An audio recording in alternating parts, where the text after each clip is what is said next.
nástupe do škôlky sme sa porozprávali s Barborou Vodičkovou, špecialistkou na ranný a predškolský vývin dieťaťa. Ako dieťa môžeme pripraviť na nástup do škôlky? Ja by som to rozdelila asi na dva také póly, že v prvom rade teda na rodiča a na dieťa. V prvom rade by mal byť rodič stotožnený s tým, že dáva dieťatko do škôlky. Často sa stretávam také, že na skúšku vyskúšame, zdá sa mi. Väčšinou v tom prípade sa adaptácia nepodarí, pretože ten rodič je nerozhodný, má plno strachu v sebe. Takže to znamená, že v prvom rade musí byť pevné rozhodnutie rodiča, aby on bol takým styčným bodom pre dieťatko, ktoré vstupuje do škôlky, aby on to dieťatko vedel nejakým spôsobom potiahnuť a zastrešiť. A potom ten rodič samozrejme dieťatko pripravuje tak, že zbudzuje zvedavosť, rozpráva mu, prípadne sa idú pozrieť do škôlky.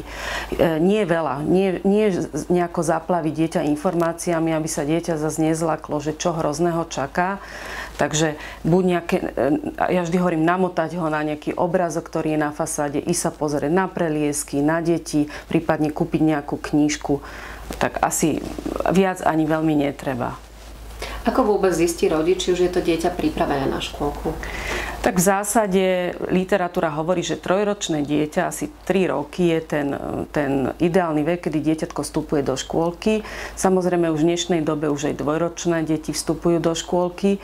Tak rôzne signály sú to, napríklad, že dieťatko dokáže vydržať bez mamy dlhšiu dobu, alebo dokáže, ja neviem, byť niekde sa zahrať v detskom centre. To znamená, že už keď nie je tak fixované na tú mamu, to je jeden taký dôvod, a druhý samozrejme, keď mama napríklad potrebuje pracovať. Takže nie každé dieťatko je zrelé na vstup do škôlky, to znamená, ak je tam nejaká pochybnosť, treba sa ísť poradiť s detským psychologom alebo nejakým odborníkom, prípadne odpozorovať to dieťatko, že či zvláda nejaké záťažové situácie a potom vlastne nejak rozhodnúť po dohode s odborníkom.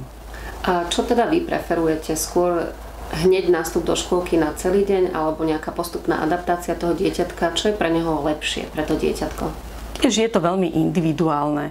Väčšinou v mojej praxi, ak tá mamina je rozhodnutá, ak nemá vlastne čas nejako špekulovať, rozmýšľať, pripúšťať si nejaké strachy, napríklad musí nastúpiť do práce, tak tá adaptácia je väčšinou veľmi rýchla a často aj bezproblémová, pretože ona sama dáva takú podporu tomu dieťaťu, alebo vie, že musí a iná cesta nie je späť alebo nie je možná a to dieťatko sa musí prispôsobiť.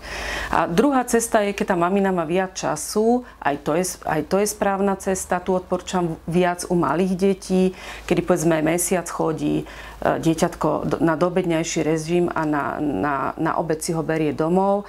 A keď to dieťatko takto postupne zadaptujeme, zvykne si na tváre, ono už potom bez problémov na tváre, na organizáciu, proste na prostredie, potom vie bez problémov prejsť aj na to spinkanie.